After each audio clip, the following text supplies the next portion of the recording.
They laughed when I bought her freedom at the auction, but she gave me more than any man ever did. The dust kicked up something fierce that September morning in Tombstone, and I reckon it wasn't just from the horses and wagons rolling down Allen Street. There was something else stirring, something that would change my life in ways I couldn't have imagined when I woke up in that cramped hotel room above the Oriental Saloon. My name's Jacob Morrison, and I'd been drifting through the Arizona territory for nigh on 3 years ever since the war ended, and I found myself with nowhere particular to go. The silver mines around Tombstone had been good to me, good enough that I had a fair sum saved up and was thinking about maybe settling down somewhere, buying a little spread of land and trying to make something of myself. That's when I heard about the auction. Now you gotta understand something about the times.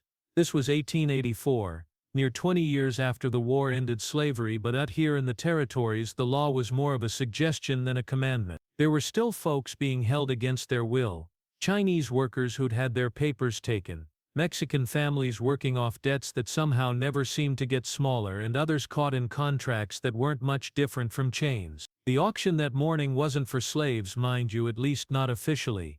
It was for outstanding debts and contractual obligations, as the auctioneer put it. A gambling house owner named Silas McCreary had died of consumption, and his estate was being liquidated to pay his creditors. Among his assets were several people who owed him money or were bound to work contracts. I hadn't planned on attending. Hell, I'd been planning to ride out of town that very morning. But something about the crowd gathering in front of the courthouse made me curious. Maybe it was the way the respectable folks were trying to look like they weren't interested while edging closer to hear the proceedings. Maybe it was the way some of the rougher elements were laughing and making crude jokes. Or maybe it was the sight of her. She stood apart from the others being auctioned. 3 Chinese men, an old Mexican fellow, and a family that looked like they'd been traveling and fell on hard times. But she was different. For one thing, she was clearly educated. You could tell by the way she held herself, straight-backed and dignified despite the circumstances. She had auburn hair that caught the morning light and green eyes that seemed to take in everything around her with a sharp intelligence. The auctioneer called her Margaret O'Connell, age 26, formerly a school teacher from San Francisco who'd come to Tombstone to teach the children of the miners. According to the ledger, she owed McCreary $800, money she'd borrowed to pay for her sick mother's medical care back in California. When she couldn't pay it back, McCreary had claimed her services under some legal mumbo-jumbo that sounded fishy even to my ear. The bidding started low. Most of the men in the crowd were more interested in the Chinese workers. They had a reputation for being industrious and uncomplaining. A few made crude comments about what they might want with a pretty schoolmarm, and I felt my jaw clench involuntarily. $200, called out Ezra Pike, who ran the worst saloon in town and had a reputation for treating his girls poorly. $250. Countered a man I didn't recognize, whose expensive clothes marked him as one of the mine owners. I found myself stepping forward before I'd really thought about what I was doing. $500, I said loud enough for everyone to hear. The crowd went quiet for a moment, then burst into laughter. Pike was slapping his knee like I'd told the funniest joke he'd ever heard. $500, he wheezed. Hell, Morrison, you could buy yourself a real good horse for that kind of money. What you want with a school teacher? You planning on learning to read? More laughter. I felt my face burn, but I kept my eyes on the auctioneer. $600. The laughter died down some. The mine owner who'd been bidding looked at me with new interest, trying to figure out what my angle was. You got that kind of money, drifter? Pike asked, his tone turning nasty. I pulled out my leather pouch and dumped $600 in silver and gold onto the auctioneer's table. The coins caught the light and suddenly nobody was laughing anymore. $700. The mine owner said. $800. I replied without hesitation. The mine owner studied me for a long moment, then shook his head and stepped back. Pike started to raise his hand, then seemed to think better of it when he saw the look on my face. $800. Going once, twice. Sold to Mr. Morris. As the crowd began to disperse, some still chuckling and shaking their heads at my foolishness, I walked over to where Margaret O'Connell stood. Up close I could see the steel in her green eyes and something else, fear maybe, but controlled, like she was determined not to let it show. Miss O'Connell, I said, removing my hat. My name's Jacob Morrison. She looked me up and down, taking my measure. Mr. Morrison, I suppose I should thank you, though I'm not entirely certain your intentions are any more honorable than the other gentlemen present. I felt my face flush again. Ma'am, I want you to know that I don't hold with, that is, I don't believe in owning another person. What I just paid wasn't to buy you. It was to buy out your debt. Her eyebrows rose slightly. I see. And what exactly do you expect in return for this generosity? It was a fair question, and I realized I didn't have a good answer. Truth was, I'd acted on impulse, seeing her standing there with such dignity while those men leered and laughed. Something about it had sat wrong with me, wrong enough that I'd just spent most of my savings without really thinking it through. I expect you to be free to go wherever you want, I said finally, though if you're willing I could use some help with a proposition I've been considering. She studied my face for a long moment. What sort of proposition? Well, I've been thinking about settling down, maybe starting a ranch, but I don't know much about book learning or figures. A school teacher might be able to help with the business side of things if she was of a mind. As a partner?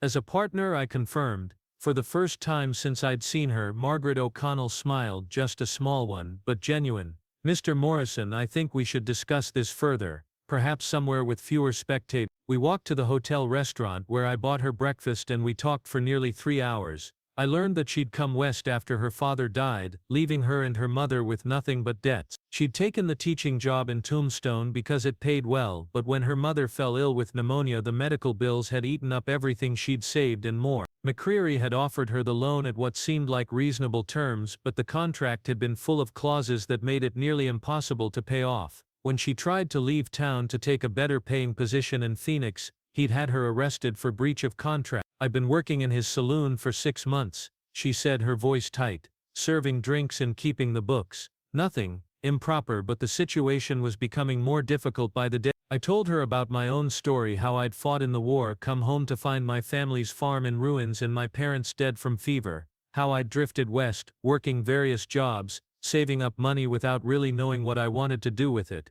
I've got a piece of land picked out, I said, about 10 miles north of here, near a good water source. It's rough country, but there's grass for cattle and the price is right. Problem is, I'm better with my hands than with numbers, and running a ranch is more complicated than just rounding up cows. And you think I could help with that? I think you're the smartest person I've met in a long time, and I reckon you could help with just about anything you set your mind to. She was quiet for a while, stirring her coffee and thinking.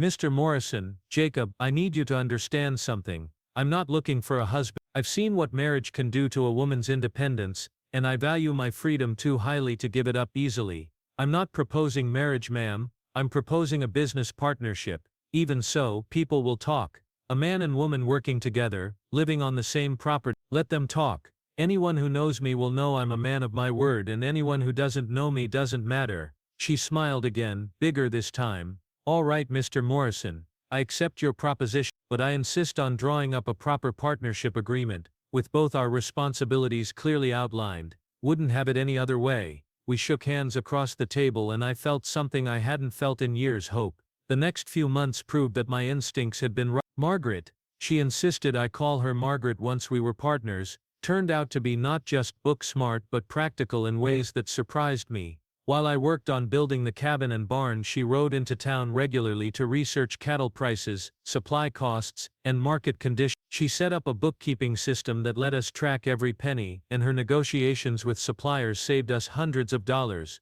But it was more than just her business sense that impressed me. Margaret had grown up on a farm in Iowa before her family moved to California, and she remembered more about ranch work than she'd initially let on. She could read the weather better than most men I'd known, had an eye for good horseflesh, and wasn't afraid to get her hands dirty when the work demanded it. The townspeople, as she'd predicted, had plenty to say about our arrangement. Some of the respectable ladies made it clear they disapproved of an unmarried woman living on a ranch with a bachelor. Some of the men made cruder assumptions, but Margaret handled it all with the same dignity she'd shown at the auction, and eventually most folks came to accept that our partnership was exactly what we said it was. By spring, we'd built up a small but profitable operation. We ran about 200 head of cattle, and Margaret had established contracts with several mines to supply beef regularly. Her careful management meant we were able to expand faster than I'd ever hoped. But it wasn't just the success of the ranch that made those months special. For the first time in my adult life, I had someone to talk to, really talk to.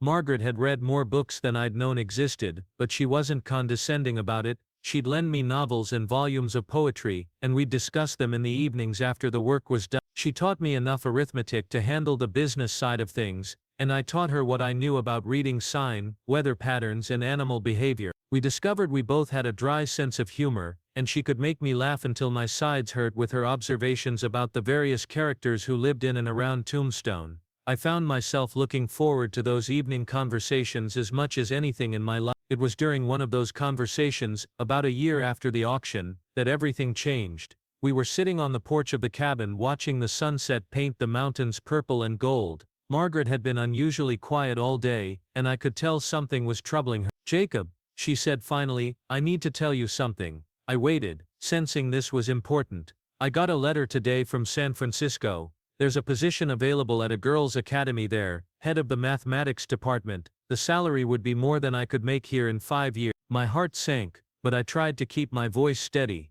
"That sounds like a fine opportunity." "It is. It's everything I thought I wanted when I first came west." She paused, looking out at the land we'd worked so hard to improve. "But the strange thing is, I don't want it anymore." "Why not?" She turned to look at me directly. "Because somewhere along the way, this stopped being just a business arrangement for me. This place, this work, this life we've built, it feels like home. And you've become more important to me than I thought possible." I felt my pulse quicken. "Margaret, I know what we agreed," she said quickly. "I know you weren't looking for anything beyond partnership, and I'm not asking you to change the terms of our arrangement. I just wanted you to know that if you ever, that is if you wanted to I reached over and took her hand. "Margaret, I've been half in love with you since that day at the auction, when you stood there so proud and dignified while those fools laughed and made their crude jokes. I just didn't think a woman like you could ever care for a rough man like me." "A rough man like you," she laughed. "Jacob, you're the most honorable man I've ever known.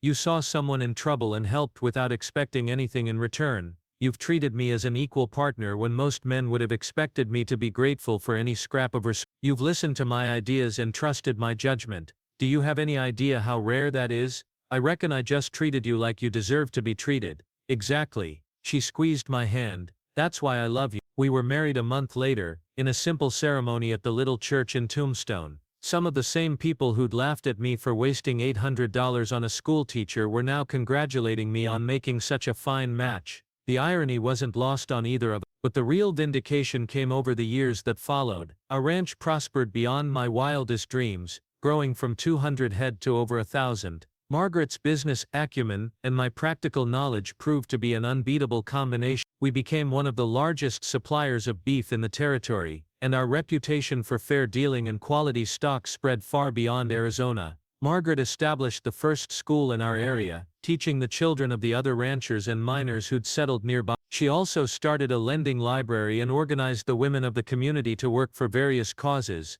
better medical care, improved roads, and eventually women's suffrage. But beyond all the material success, Margaret gave me something I'd never really had before: a true partner, someone who shared my dreams and helped make them bigger than I'd ever imagined. Someone who challenged me to be better than I was, while loving me for who I was. We had 3 children, 2 boys and a girl, and Margaret proved to be as devoted a mother as she was a wife and business partner. She insisted that all our children learn both book learning and practical skills, regardless of their gender. Our daughter learned to rope and ride as well as any cowboy, while our sons could cipher and read as well as any city boy. I often think back to that day at the auction, when those men laughed at me for spending $800 on a school teacher's freedom. They thought I was a fool, and maybe I was, but if so, I was a fool who got the better end of the bargain. Because Margaret didn't just give me her business skills or her companionship, or even her love, though all of those were precious beyond measure. She gave me something more valuable than any of that. She gave me a life worth living.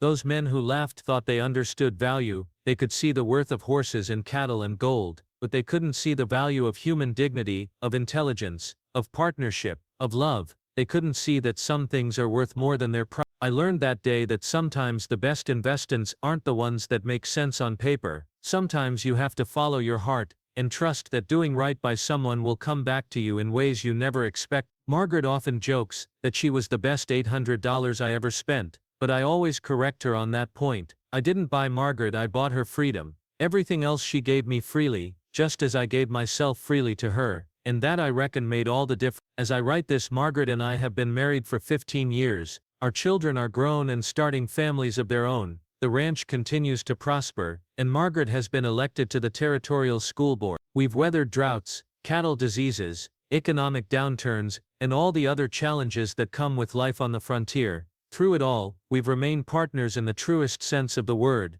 We still sit on the porch in the evenings, talking about everything and nothing. We still make each other laugh, we still trust each other's judgment, and respect each other's opinions. People sometimes ask me what the secret is to our success, both in business and in marriage. I always tell them the same thing: treat people like they matter, and they'll show you what they're really worth. That day at the auction, I saw a woman who mattered, even though she was being treated like property. I acted on that instinct, not knowing what would come of it, but by treating Margaret as she deserved to be treated, as a partner, as an equal, as a human being with her own dreams and talents, I got back far more than I gave. Those men who laughed at me saw a foolish cowboy wasting his money on something he didn't need. What they couldn't see was a man making the best investment of his life, an investment in human dignity, in partnership, in love. And if that makes me a fool, then I'm proud to be one. The sun is setting now, painting the sky the same colors it did that evening when Margaret told me she loved me. She's inside, helping our daughter-in-law with the new baby,